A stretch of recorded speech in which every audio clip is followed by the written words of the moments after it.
Hello, ShanFam. So we just got back from a lovely evening out eating dinner at a lovely restaurant that my cousin Prima picked out, and we are going to just relax for the rest of the evening. But we wanted to do a nice little quick Q&A session about some things that I was thinking about, and also we watched a couple different things that sparked our interest. I sent a video from Pastor Jerry Flowers to our group chat that we had, and the video essentially was talking about women accepting the bare minimum. Now, Atia, did you get a chance to watch it, or do you want to like play it right now and watch it? Let's just replay it. Okay, go ahead. Let's watch it for a little bit. Where my sisters are impressed by bare minimum. Taking care of your kids is bare minimum. You having a job, a legal one, that's bare minimum. So now if you're a believer, him praying is a bare minimum. That's not impressive that this man prays. If you are a follower of Jesus, you do talk to him. You do spend time with him.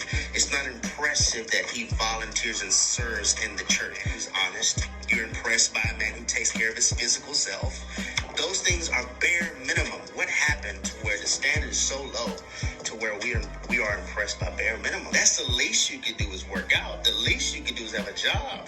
The least you could do is tell the truth. That's not impressive. A lot of men don't have to step up because bare minimum is impressive. If he doesn't say anything sexual on the first day, you impressed. Oh wow, girl, he didn't even touch my body. Oh my God, you impressive. Don't let it go 3 months and you'll say, this might be my husband. Oh my God, bare minimum. ladies. Does Pastor Jerry Flowers have a point? Are women accepting the bare minimum from men? Absolutely. Oh yeah. Elaborate. I need to know.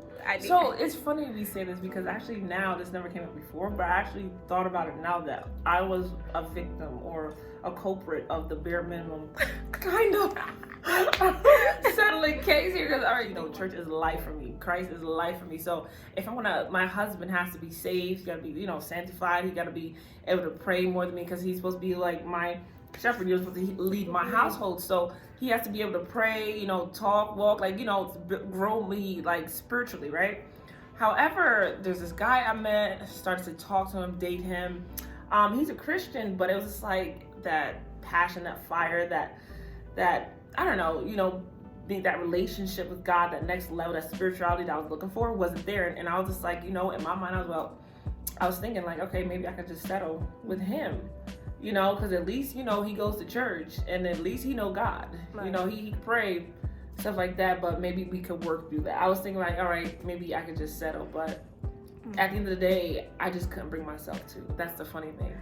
When I heard the video, I wasn't necessarily thinking like, oh, we're accepting the bare minimum. I thought of it from the perspective of like, some people can pray, but I think when you find someone that can be bold with their prayers, that's like a plus, Right. And I feel like it's not necessarily the bare minimum, but even when we talk about worship is so multifaceted. But when we talk about worship in Christian settings, it's usually worship that's outright, that everybody can see it. And some people worship God in their own subtle ways, So if you see a man that's just open with it, then that's usually like, oh wow, that's wow, you really out here for Jesus like that? Right, wow, you a Jesus freak. Okay, all right. You're not ashamed of the gospel, right? So, I was like, are we really accepting the bare minimum? I'm a little reluctant to say, oh, we're accepting the bare minimum. How often do you come across the bare minimum? I feel like it's all the time. No, but here's the thing. So they're truly doing the bare minimum. That, you know what? But I'm glad you just said that.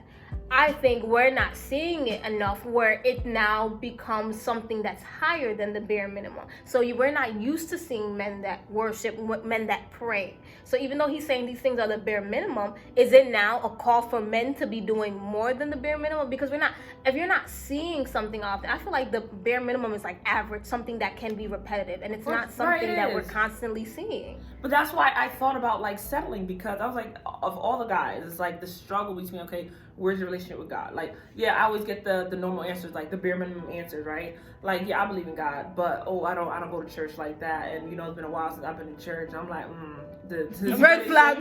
Right, stop, run. No, it's everything run. So that's it for me. So when I did come across this guy. Wait, ladies, I heard that. If they say they believe in God, but they don't go to church like that. It's like, all right, well, this is God. Exactly. So, but when I did come across this guy, it was just like, okay, wow, this is not the bare minimum. Actually, he goes to church, and I know what church he goes to. I know that he's saved, you know, but that next level, maybe I didn't get a chance to see it. But it was just like, but I just couldn't bring myself to being with him. I'm sorry, I couldn't do it. Well, you know what?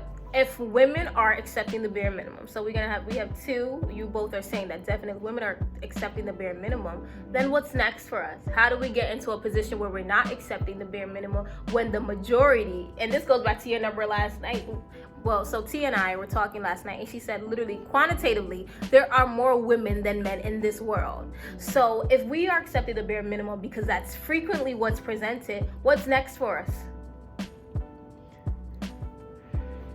It's the apocalypse.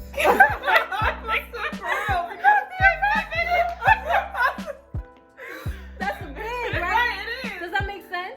Like, No, it's just, if we're always being presented with the bare minimum, and that's what majority of the men are doing, what's next? Well, if the expectation is for the man to lead, what's next is for the men to step up. right, we gotta hold them to higher standards. I think we make it so We have to easy. stop accepting this Right, bare we make minimum it so easy because for they them. don't.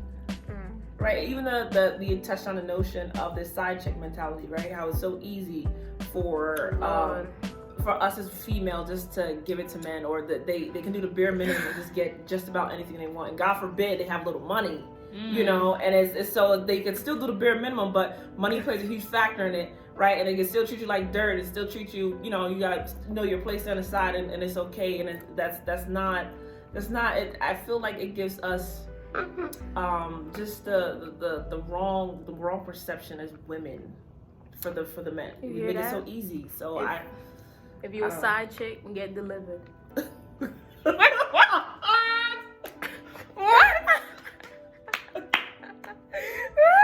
Oh my goodness! Oh my I goodness! heard you preaching, Tia. Oh Lord, side chick get deliverance. Oh Lord. Okay, so next question. So if you all do not know, well, you should know by the title of this video. It's a Galentine's Day getaway weekend that my cousin planned for us, which was super dope. I loved it. Now, ladies, question. Is Valentine's Day National Single Awareness Day? No, I think it is in our society today. we of make course. it that way. Yeah. I mean, but I feel like it's not by like fault. It's just media. It's the notion that okay, it's this big you know, like Christmas it's been drawn out, it's been played, you know, so we have all this, okay, it's Valentine's Day, where's your partner, you know, where's the love, where's the gift, where's the flowers, where's the, you know, stuff like that. So it comes into play like, okay, if you're single and everything and everyone is, you know, enjoying Valentine's Day with their partners, it's like, okay, well, dang, I'm alone, you know, it's like it hits, all right, I'm lonely, you know, that's the stigma associated with it. Have you both ever felt that way personally? Yes, I have, actually. I have, but I wasn't comfortable in my singleness. At the time, I right. hear that. Right, but now it's like, oh no. Number one, it's my little sister's birthday, so I'm always like, from the time I was younger, I was always like, well, Valentine's Day is her birthday, so all the other stuff don't even matter. But for me, even in elementary school days, what I can appreciate is that Valentine's Day did not just feel like you needed to have one other person. You needed to have a romantic interest involved. Because we would do things like you buy little cards for your friends, the little lollipops. So for me, I never put too much pressure on it. And then I could also understand how commercialized it is. And I just never wanted to feed into that. I just felt like it was so negative, and I'm just like, yo, if you have a partner, if you don't have a partner, celebrate it with your friends, celebrate your mom, dad, whoever. It's just a day of love. So I feel like it could be celebrated in so many different ways. I totally agree. Throughout the years, you know, I grew up single family household. So for years, it was just like, you know, every Valentine's Day come around, you know, my mom, she's a Christian woman, so, you know, that dating kind of scene was not really in the picture. Right. Which month? Right, exactly. You know, and even for her as an older woman, you know, she wasn't really trying to pour herself out. She hasn't dated after my father, you know. But needless to say, it was just like every year, okay, we get each other gifts, you know, give her the chocolates, give her the roses. My mom loved flowers. So it's just like we celebrate the love within the family. You know, it's just okay, boom. It's just something we just made an every year thing. Yeah. Now, I want to ask you both. Do you feel as though once you are married and, you know, happily married, will you continue to celebrate Galentine's Day?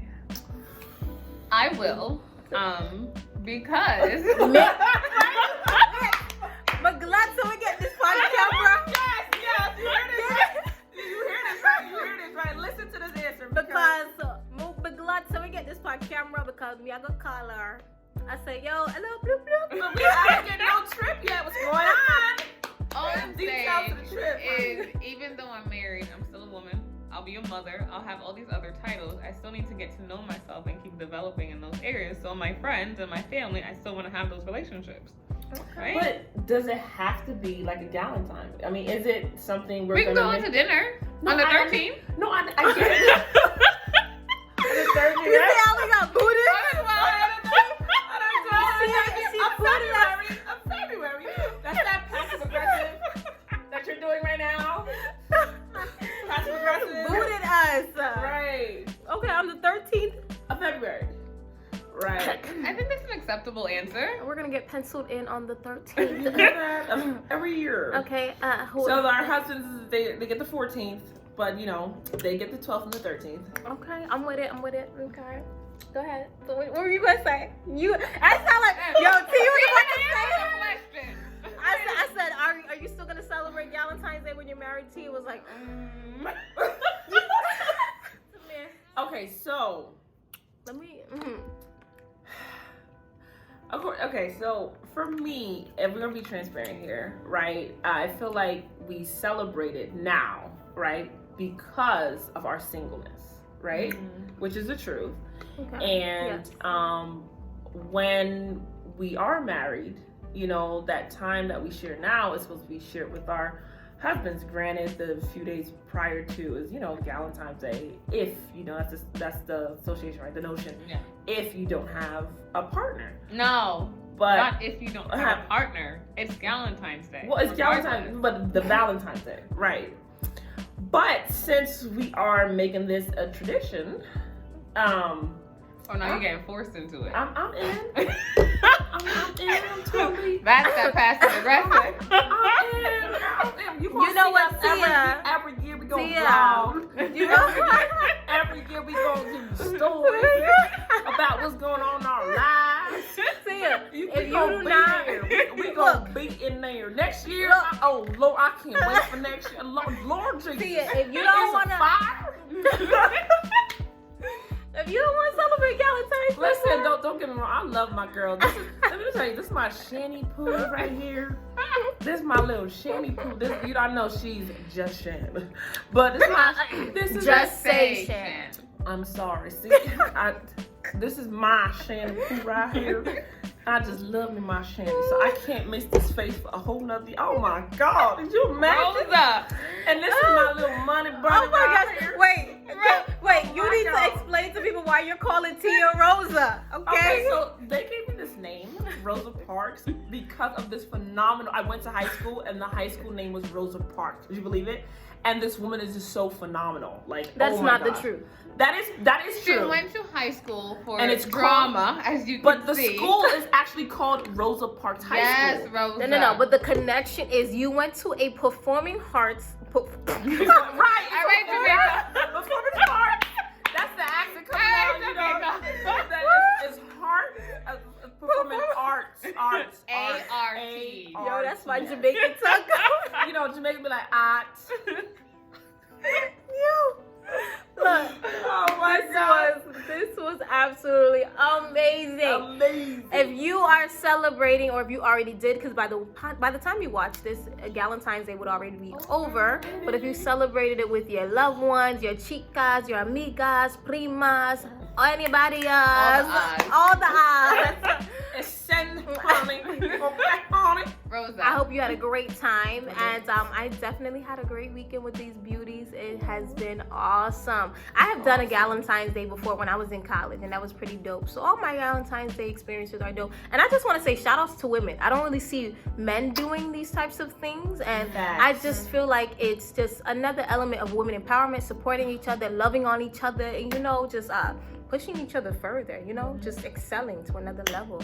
So I hope you all enjoyed this vlog. We are going to get ready now because we need to pack, and we are going to watch some more of this good old show. Yo, this is a show called what's called? Good Girls. Good Girls Partner. Technically, I They're think not the good. whole show name should have been Good Girls Gone Bad. Yes. Or Good Girls Gone Rogue. Yeah. Because Lord Jesus. What that show were heavy after the first episode. Like the 2 episodes, them just so heavy.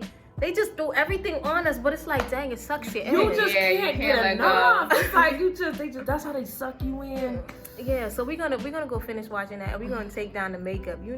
I need to take off these lashes. One love. One heart. Let's get together and feel this video. This background right here is real. Here's the bloopers. We in New York. It could be the bloopers. Brooklyn. Brooklyn. I think they should see it though. Like, it's really Brooklyn. picturesque. It's real. It's the picture. It's real. Oh my god. Look at the back. You see the cars moving. Yeah. Okay. Oh, that's a nice view. She fancy. Tune in. Bye. Until next time. Peace, blessings, and love.